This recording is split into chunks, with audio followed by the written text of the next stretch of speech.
ਹੋਇਆ क्योंकि साडा पहला चैनल कट हो गया तो नवा चैनल बनाया। नवे चैनल तो पहली वीडियो मिलेगी तो यार चैनल नू सबसक्राइब करना है, वीडियो लाइक करना है तो चैनल फुल सपोर्ट देनी है जी। तुसी बड़ा ही मज़ेदार बनाया जी, स्वाद ही आ गया परौंठा खान। अस्सलाम वालेकुम दोस्तों, की हाल चाल? उम्मीद करदा सारे भरा वधिया होणगे। दोस्तों सुबह सुबह का टाइम है, अजे हूँ मैं सो के उठिया तो मैं सोचा कि चलो क्यों ना वीडियो बनाई जाए। तो दोस्तों तुहानू एक चीज़ दसने आ, देखो जी घर बहुत गंद पिया होया है इत्थे जी। लैटरिन ढाइयां तो नवियां बनानियां हुण फिर शुरू तो पहले दो सी, हुण एक बनानी है। बनानी जरा वड्डी करके है तो नाल ही सीढ़ियां चाढ़नियां जी छत्त नूं। जी बाबा जी कलार पिया होया, सुबह सुबह टाइम है, बदल भी काफ़ी ज़्यादा होया पिया है देखो जी। तो मौसम ज़्यादा ही ख़राब है मेरे हिसाब नाल, बारिश तो आएगी। तो ए देखो जी साढ़े ताया जी ने भी मूँह हत्थ धो रहे हैं। उस तो बाद असीं भी मूँह हत्थ धोने तो फिर नाश्ता वगैरह करके सारा खलार चुकने तो सारा मैनू चुकने पैना क्योंकि बच्चे सारे स्कूल गए ना। मेरे सिर ते के तू ही करना है, कोई नहीं गल। ए देखो जी साडा सील मुड़ गया, मैं चला बड़ा हो गया। पहले तो बड़ा छोटा सी, हूँ काफ़ी बड़ा हो गया कुकड़ है। देखो पूरा बनया होया सील, मेरे ताया जी का कुकड़ है जी। ये नाल काले कलर की सील मुर्गी है। ए देखो जी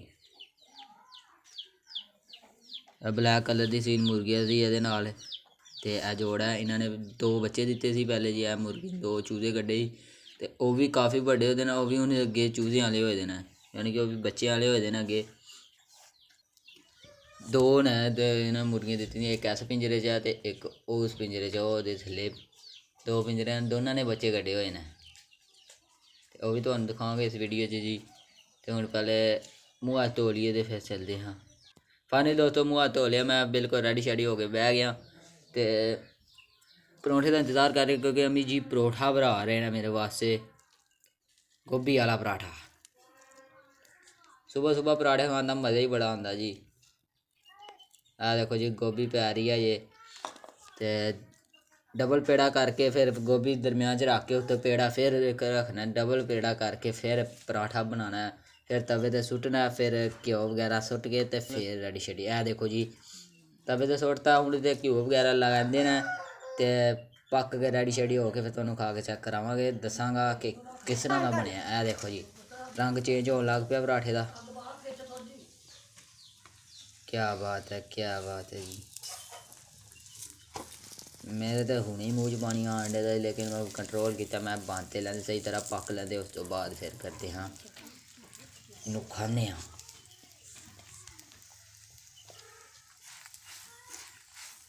मुझे ज़्यादा देर लगा रहे ना पकाने वास्ते, सही तरह पक जे ताकि कच्चा ना रह जाए।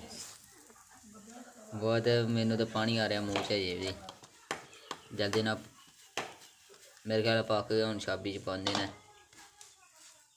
नहीं अजे नहीं रखा, पक गया पक गया। फाइनली दोस्तों यह देखो जी अब दो पर्दे बनाए ने, पर्दा खोलिया तो विचों धुआं निकल रहा। धुआं बड़ा खुशबूदार होंदा है जी।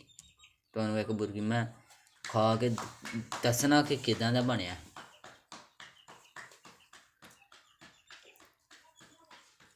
बिस्मिल्लाहिर्रहमानिर्रहीम। मज़ा आया। बड़ा ही मज़ेदार बनाया जी, स्वाद ही आ गया परौंठा खान का। पानी भी पीना चाहिए जी, पानी शुरू तो पीना है तो अद्ध च जाके पीना है। तो यह देखो तो थोड़ा रह गया, हम जल्दी नाल इनू फिनिश करने तो फिर अपना काम शुरू करते हैं। जोड़ा घर गंद पिया होया जल्दी नाल चुकते हैं, इट्टां झाड़न वालियां वो झाड़ के फिर एक साइड ते तह लाने। अबे साले जो माफ कर। उस तो बाद फिर जी करते हैं अगला काम। फाइनली पराठा मैं फिनिश कर लिया। हूँ चाह का प्रोग्राम है तो चाह ठहर के पीने ज़रा। हूँ मैं आया जी हवेली की तरफ। आ देखो जी हूँ जोड़ा इधर आ गया, पिछे साड़ी हवेली है घर के पिछे ही। तो यह जोड़ा हूँ इधर आ के बैठे दा। पिछे असी लगाए देना जी पौधे वगैरह, सब्जियां वगैरह लगानियां होंदियां। इत्थे धनिया भी लाए दा, पालक लाई दी, नाल लहसन लाए दे जी। तो लहसन तुहानू दस्सने जूम करके, ए देखो जी नज़र आ रहा होगा इत्थे लहसन भी लाए दा। यानी कि काफ़ी ज़्यादा चीज़ां असीं इत्थे लगानियां होंदियां क्योंकि हवेली पई है खुली है ਤੇ ਇੱਥੇ ਖੈਰ ਅੱਗੇ ਸੋਲ ਲਾ ਲਿਆ, ਪਿੱਛੇ ਹਜੇ ਮਿੱਟੀ ਵਾਲੀ ਜਗ੍ਹਾ ਹੈ। ਤੇ ਹੁਣ ਚੱਲਦੇ ਹਾਂ ਜੀ ਕੰਮ ਕਰੀਏ। ਫਾਈਨਲੀ ਦੋਸਤੋ ਕੰਮ ਮੇਰਾ ਇਹੀ ਰਹਿ ਗਿਆ ਜੀ। ਇਹ ਦੇਖ ਸਕਦੇ ਹੋ ਤੁਸੀਂ ਸੁਬਾਹ ਕਿੰਨਾ ਵੱਡਾ ਕੰਮ ਸੀ ਤੇ ਹੁਣ ਦੇਖੋ ਇਹ ਸਾਰੀਆਂ ਇੱਥੇ ਇੱਟਾਂ ਤੈਅ ਕਰਕੇ ਲਾਈਆਂ, ਵੱਡੀਆਂ ਇੱਟਾਂ ਇੱਥੇ ਲਾਈਆਂ ਤੇ ਛੋਟੀਆਂ ਇੱਟਾਂ ਇਹ ਸਾਈਡ ਤੇ ਲਾਈਆਂ ਜੀ। ਤੇ ਇਹ ਥੋੜ੍ਹਾ ਜਿਹੀਆਂ ਇੱਟਾਂ ਰਹਿ ਗਈਆਂ ਝਾੜਨ ਵਾਲੀਆਂ। ਤੇ ਹੁਣ ਮੈਂ ਥੋੜਾ ਕਿਸਾਬ ਮਾਰ ਲਈਏ, ਧੁੱਪ ਵੀ ਚੜ ਗਈ ਹੈ, ਕਾफ़ी ज़्यादा टाइम हो गया। तो ਤੁਹਾਨੂੰ ਮੁਰਗੀਆਂ ਦਿਖਾਣੇ ਆ। ਇਹ ਦੇਖੋ ਜੀ ਜਿਹੜੀ ਪਿੰਜਰੇ ਉੱਤੇ ਚੜੀ ਹੈ ਇਹ ਉਹਦੀ ਬੱਚੀ ਹੈ, ਯਾਨੀ ਕਿ ਜਿਹੜੀ ਸੁਬਾਹ ਤੁਹਾਨੂੰ ਦੱਸੀ ਉਹਦੀ ਬੱਚੀ ਹੈ। ਆ ਦੇਖੋ ਤੇ ਇਹਦੇ ਵੀ ਦੋ ਅੱਗੇ ਚੂਦੇ ਨੇ ਤੇ ਇਹ ਵੀ ਬੱਚੀ ਉਹਦੀ ਉਸ ਮਾਂ ਦੀ। ਇਹ ਜਿਹੜੀ ਕਾਲੀ ਮੁਰਗੀ ਇਹਦੇ ਵੀ ਹੁਣ ਬੱਚੇ ਹੋਏ ਨੇ। ਇਹਦੇ ਮੇਰੇ ਖਿਆਲ ਨਾਲ 3 ਬੱਚੇ ਨੇ, ਤੁਹਾਨੂੰ ਅੰਦਰੋਂ ਦੱਸਣੇ ਆ ਦਰਵਾਜ਼ਾ ਖੋਲ ਕੇ। ਇਹ ਦੇਖੋ ਜੀ ਆਹ ਬਲੈਕ ਕਲਰ ਦੀ ਮੁਰਗੀ ਤੇ ਉਹ ਗੋਲਡਨ ਕਲਰ ਦੀ। ਇਹ ਦੇਖੋ ਜੀ ਇਹਦੇ 3 ਚੂਜ਼ੇ ਨੇ, ਉਹਦੇ 2 ਨੇ। ਤੇ ਕਿਉਂਕਿ ਹੁਣ ਧੁੱਪ ਚੜੀ ਹੈ ਨਾ ਤੇ ਇਸ ਵਾਸਤੇ ਇਹਨਾਂ ਨੂੰ ਬਾਹਰ ਕੱਢਿਆ। ਪਹਿਲੇ ਉਸ ਪਿੰਜਰੇ ਸੀ ਤੇ ਇਸ ਵਾਸਤੇ ਇਹਨਾਂ ਨੂੰ ਹੁਣ ਐਸੇ ਧੁੱਪੇ ਇਹਨਾਂ ਨੂੰ ਬੰਦ ਕੀਤਾ ਤਾਂ ਕਿ ਧੁੱਪ ਸੇਕ ਲੈਣ। ਤੇ ਇਹ ਜੋੜਾ ਇੱਥੇ ਖਲੋਤਾ ਸੀ ਤੇ ਮੈਂ ਦੋਸਤੋ ਸੁਬਾਹ ਦਾ ਕੰਮ ਕਰ ਰਿਹਾ ਸੀ। ਹੁਣ ਮੈਂ ਸੋਚਿਆ ਕਿ ਕਿਉਂ ਨਾ ਇੱਕ ਸੈਰ ਕਰਕੇ ਆਈਏ ਬਾਹਰ ਦੀ। ਧੁੱਪ ਕਿਉਂਕਿ ਚੜੀ ਹੈ ਤੇ ਸਰਦੀਆਂ ਦੀ ਧੁੱਪ ਤੁਹਾਨੂੰ ਪਤਾ ਬੜੇ ਮਜ਼ੇਦਾਰ ਹੁੰਦੀ ਹੈ।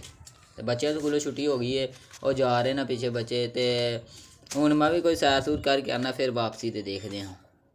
ਤੇ ਫਾਈਨਲੀ ਦੋਸਤੋ ਸੈਰ ਸੂਰ ਕਰਕੇ ਆ ਕੇ ਤੇ ਮੈਂ ਸਾਰਾ ਹੀ ਆਪਣਾ ਕੰਮ ਸ਼ਾਮ ख़त्म ਕਰ ਲਿਆ। ਤੇ ਹੁਣ ਮੈਨੂੰ ਵੇਲ ਮਿਲੀ ਹੈ, ਨਹਾਣੇ ਧੋਣੇ ਜਲਦੀ ਨਾਲ।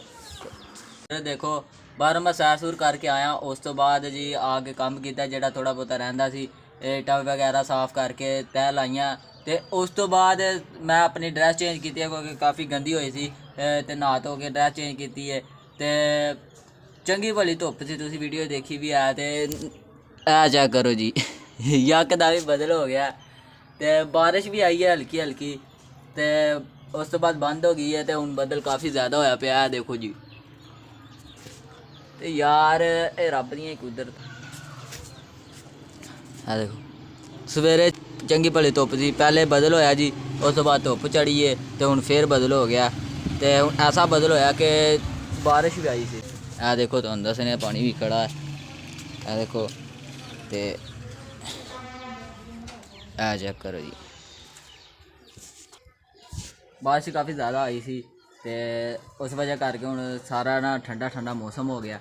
ਤੇ ਇਹ ਜੀ ਸਾਡਾ ਅੱਜ ਦਾ ਛੋਟਾ ਜਿਹਾ ਵਲੋਗ। ਤੇ ਉਮੀਦ ਕਰਦਾ ਤੁਹਾਨੂੰ ਪਸੰਦ ਆਇਆ ਹੋਵੇਗਾ।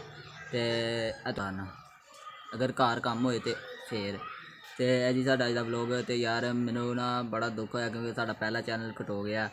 ਤੇ ਨਵਾਂ ਚੈਨਲ ਬਣਾਇਆ, ਨਵੇਂ ਚੈਨਲ ਤੁਹਾਨੂੰ ਪਹਿਲੀ ਵੀਡੀਓ ਮਿਲੇਗੀ। ਤੇ ਯਾਰ ਚੈਨਲ ਨੂੰ ਸਬਸਕ੍ਰਾਈਬ ਕਰਨਾ, ਵੀਡੀਓ ਲਾਈਕ ਕਰਨਾ ਤੇ ਚੈਨਲ फुल सपोर्ट देनी है जी तुसी। तो मिलते हैं अगली वीडियो, तब तक के लिए जी अल्लाह हाफ़िज़, गुड बाय जी।